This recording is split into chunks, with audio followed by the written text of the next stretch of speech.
18 ലക്ഷം രൂപ കൈക്കൂലി വാങ്ങിയ എസ്ഐക്കും സിഐക്കുമെതിരെ ഡിവൈഎസ്പി കേസെടുത്തു. മലപ്പുറം വളാഞ്ചേരി സിഐ സുനിൽദാസ്, എസ്ഐ ബിന്ദുലാൽ എന്നിവർക്കെതിരെയാണ് കേസ്. സ്ഫോടക വസ്തുക്കൾ കൈവശം വെച്ച കേസിലെ പ്രതിയിൽ നിന്നാണ് കൈക്കൂലി വാങ്ങിയത്.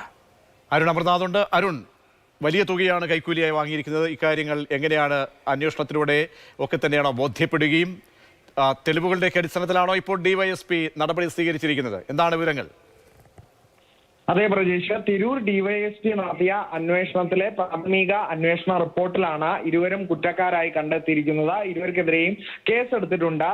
വളാഞ്ചേരി സിഐ സുനിൽദാസ്, എസ്ഐ ബിന്ദുലാൽ എന്നിവർക്കെതിരെയാണ് കേസെടുത്തത്.